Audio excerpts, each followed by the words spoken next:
it's not about the Spirit writing on the music. It's about what is the message that the devil has got behind to propagate. Welcome to Recalibrate. This is a podcast of Cariboo Road Christian Fellowship. So I want to go back to something I've been thinking a lot about is that Tower of Babel. I just love that Tower of Babel. Yeah, all 91 meters of it. And particularly, I really want to talk today a little bit about the concept of propaganda, the concept of who is in control of the messaging of the storytelling that has been told in society. I know that sounds very convoluted, but I want to go to the story first, and then you'll pick up where I'm coming from. Okay, so let's go back to the story, reading from Genesis 11. But the Lord came down to see the city and the tower that the people were building, all 91 meters of it, and the Lord said, If as one people speaking the same language, that's really key for today. If as one people speaking the same language, they have begun to do this, then nothing they plan to do will be impossible for them. Come, let us go down and confuse their language so they won't understand each other. Now remember, this was because this tower was meant to be a doorway for the demonic to come into the society. Right. And it was also a symbol of pride of the accomplishment of this civilization, which they were now worshiping more than they were worshiping God.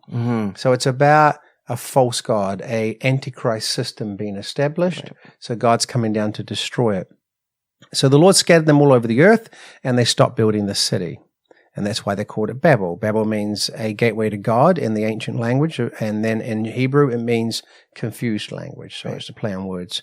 But here's the key phrase I want to focus in. When civilizations are built, one of the key components to a successful building of a civilization, which could turn out to be an antichrist civilization, is this idea of unity of voice, same language. Right. So it was talking about they actually spoke the same dialect. Right. But it's also symbolic of they had a common idea, a common vision. I'm from New Zealand. And we were having a big joke around the table the other day, weren't we, at the staff room about what were those key words they said? You were using a couple of terms that to me sounded in negative connotation. So in reference to our service, you were really happy with it, but you were using a word, I was really chuffed. I was really chuffed. I was chuffed about it. And to me, that sounds like, I'm not very pleased about it. Okay, so there was a lot of there was chuffed, and was it chaffed was another one? There's another one like that, right? Yeah, chuffed. Anyways, whatever. Anyhow, so same language, but the words, so as a Canadian, you would know these words mean this thing. Right. And as a New Zealander and Australian, in the past, I'm a Canadian now, but in the past, these words mean this thing. Right. And so for us to get along and succeed, the more that even what we're talking about, we are on the same page, not just with the language, but even with the worldview and the understanding of what is up and what is down. And so what happened in Babel, they were in unity, not just in the language they were using, but in their goal and what they thought society stood for and what they thought was important and not important. No, that's good. Okay. Right.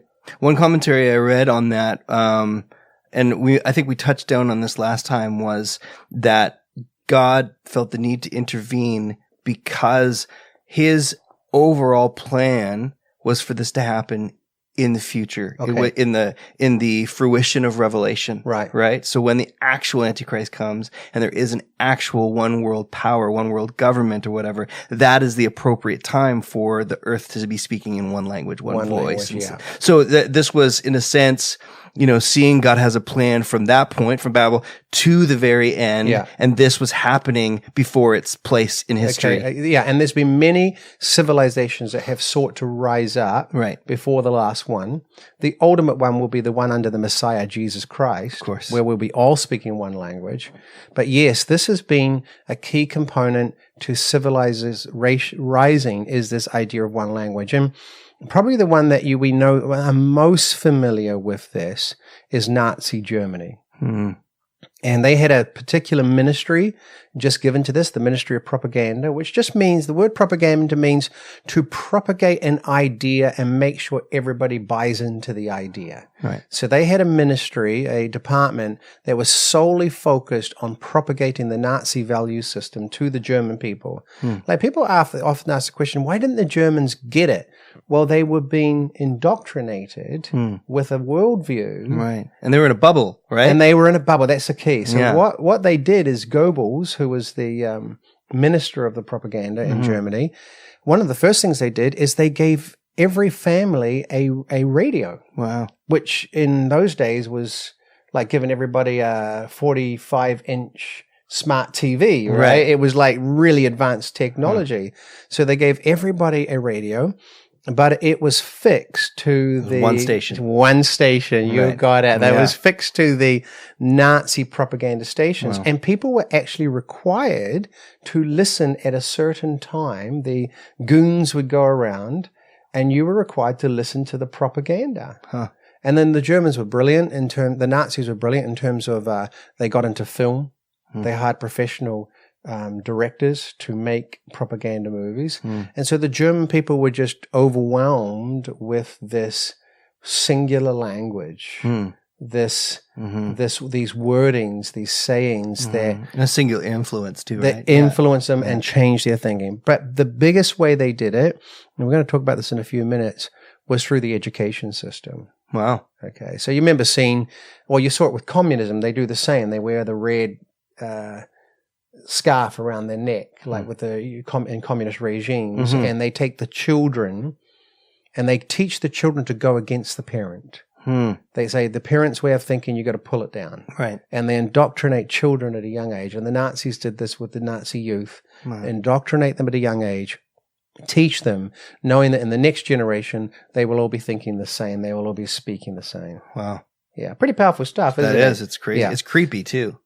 It was. And Nazi Germany was really the first to use it in its fullest. And then the communist regimes of Stalin and right around the world began to emulate that. And you see even states like North Korea today still doing it. And even China to some degree has that kind of, they control very strictly the language that is coming out, what the media is saying, what's on the internet. Must be a full-time job in this day. Oh, they have in China, they have a massive industry that controls the internet, just make sure that just the right language. Right? Yeah. Wow. Okay. So we look at all that and we go, wow, that's amazing.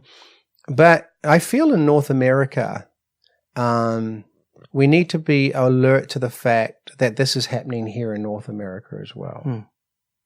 That there is a propaganda, the voice that's going to the masses, what we're hearing and what we're seeing, there is a work behind it that is trying to convey, and there's a battle in North America in this regards, a battle that I think righteousness is losing, and some would even argue has already lost. But there's a battle with this idea of what is the message being conveyed to the masses?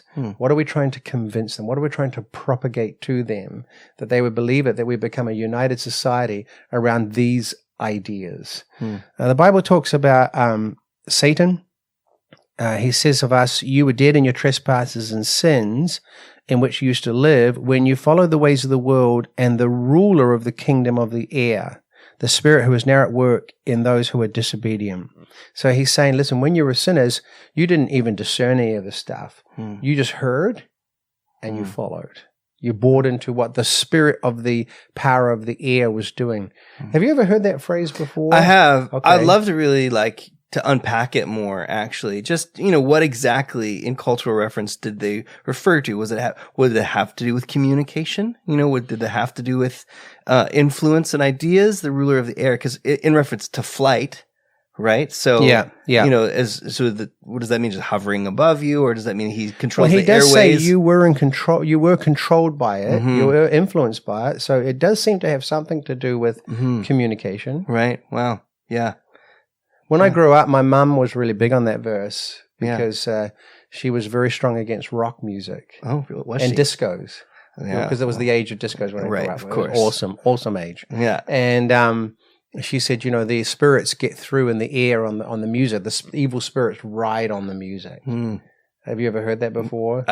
No. Yeah, it was a very interesting... They ride on the... Wow, that just sounds like an 80s rock video to me. Yeah, it was pretty... Remember how you used to play the record backwards and hear what the voice is saying? For sure. Okay. But I don't think that's what it's meaning, but I do think she had a point in that it's not about the spirit riding on the music. It's about what is the message that the devil has got behind to propagate. What is the message that is coming out? And I think in the world today, it's greatly influenced. For instance, you're a musician. I am. And you've been to Nashville? I have. A couple of times. Yep. So you're right up there. Just think in terms of music, because music is... The arts is one of the major ways that societies are influenced, that civilizations, they control their music, they control their art forms, they control their literature, because they control their drama and their movies, because these are ways that you can propagate a message. You can get the same message out to the people and get them all thinking the same way. Right. So when you think of popular music, what do you think? What would you say if I was to look at it? What is the message it is conveying in general? Well, yeah, I think like it's all very much at this point, because what music does is it reflects what culture is saying, and it's it's almost echoes of culture, and then culture also reflects what music is saying. It's a very tight ship. Yeah, right? so and I do think it's very much that do what feels right. It does, as long as you're not hurting anyone, or that kind of do what feels right to you. Yeah. But if it doesn't hurt, do it. The word I would use is narcissistic. Yeah, narcissism for sure. Yeah. Narcissistic. Is that what you're... Well, there's a lot of ways you could say that word, but we'll go with whatever you say. Narcissistic. Narcissism. Narcissism. Yeah. Narcissism. Narcissistic. This is awful. Come on, Paul, you got it. This is terrible. You can do this. Narcissism. Can we edit this out? Amazing. Okay. Got it. Yeah, but no, it is very when you think about the musician that I have watched at a distance is Taylor Swift. Right. And she started as a very young singer, and her audience was very young, young girls at the very beginning, very innocent, very almost Christian parents would send their kids to her concert. Yeah. Now she's in her late 20s, and now she's come out strong LGBTQ supporter, strong progressive value supporter, strong. It's that idea, and now she's actually not just. She's actually a proponent of it. She's become a voice for it. Very interesting enough, on her most recent record, which just was released a couple weeks ago, she has a song talking about how love is a false god.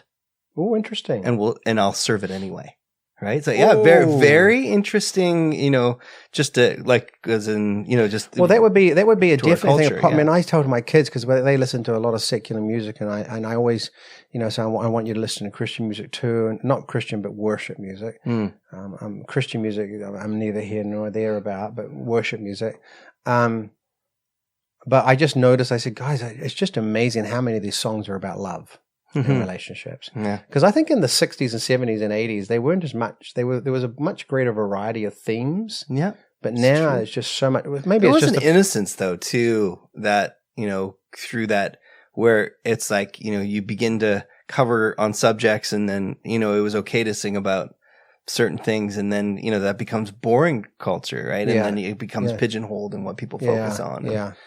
So I was just using Taylor Swift as an example of what you were talking about, this mingling of culture, influencing the music, and the music influencing culture. You see there's an individual who the culture has influenced her because she's grown up. She's now involved with all Nashville, with California, with all the strong liberal progressive views, secular views.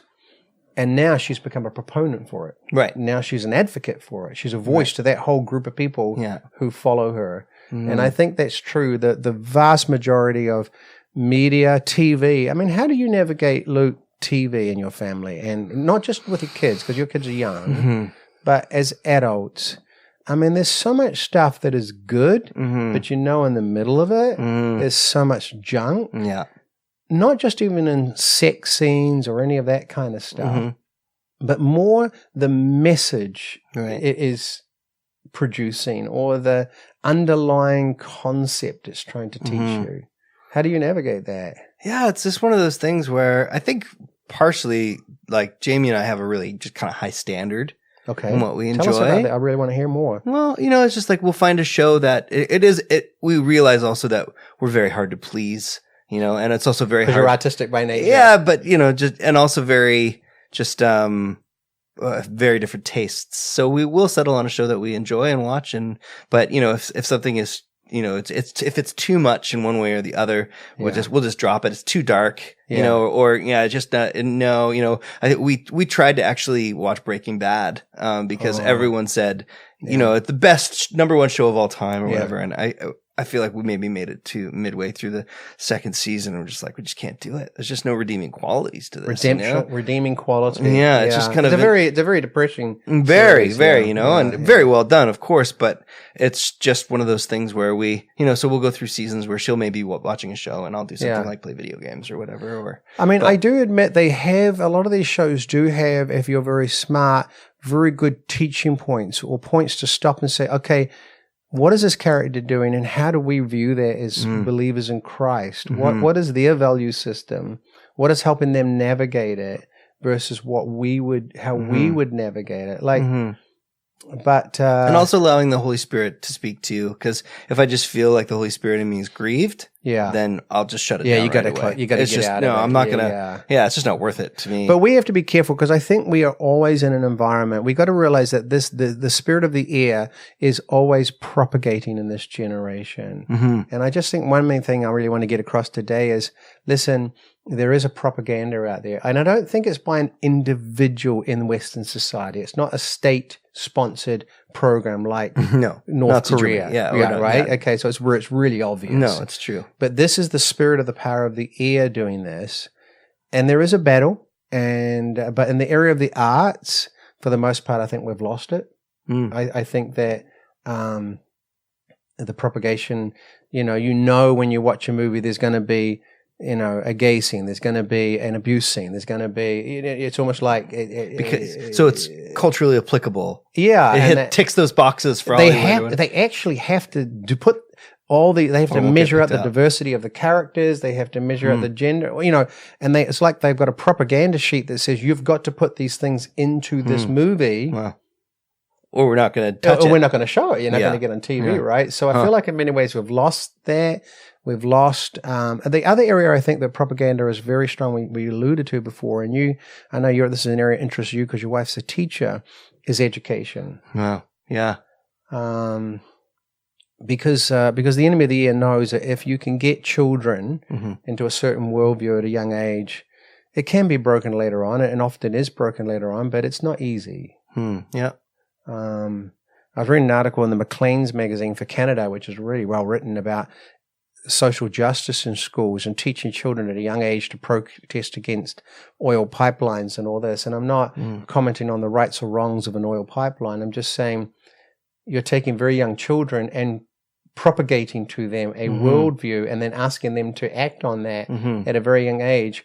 And there's a power mistake here. You're an adult and that's a child. What are you doing telling them it's strong, and I think that's been a battle. How's, for your family, you're involved in the education system. It must have been a conversation that's come up from time to time. Yeah, well, with the education plans that have come into place and all the changes with government standards and everything, there's definitely been things that have been changed. But I feel like, especially where we live, it's one of those things where it's easy to look at broad strokes. But for the fact is, I feel like our teachers for our children are very grounded on a ground people. level. It's very, okay. And in my kids' school, there's a lot of believers. There's a lot of teachers who are believers.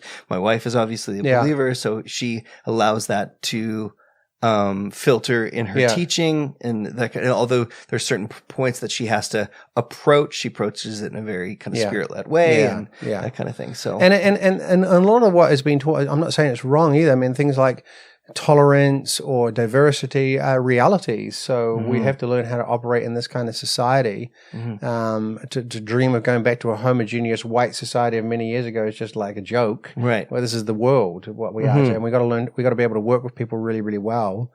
But amongst that, there is a real danger that there can be a political agenda or an ideological agenda that is being pushed. And we have to be very discerning. And we have to help our young people, I think, not our babies, but really preteens, teens.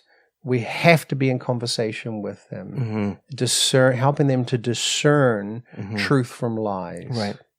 I mean, even this whole issue, even of so many issues, you know, I'll talk about the environmental movement. Now, I'm a believer in global warming. I know that'll get some people upset, but I believe that there is really strong evidence that the world is hotter today because of human influence. I know some people will really be unhappy about that, but I've taken a long time in prayer and thought about it, and that's where I've come to. Recently I saw a study, and I said, no, that study is just brilliant. It's very clear, and it really proves it in a way that I think is irrefutable. Yet the environmental movement does have a propaganda nature to it as well, right? It's got a extremeness to it. So we have to learn to discern truth, because Mark Twain said there are lies, and then there are statistics, basically saying statistics can be manipulated to tell a lie. So we have to be so careful. I just really, I guess from today, just wanted to say to people, we need to, in this day and age, realize that the enemy is at work and he is propagating like never before. I think society is, I think the world is more and more becoming one voice. I think technology is allowing us to speak the same language. You can get devices now that interpret for you then and there. Even sign language. Yes. I've seen recently that you can, there is, with motion sensors, you can do sign for a phone and the phone will speak what you're saying. Oh my goodness me. Okay, so that's everything.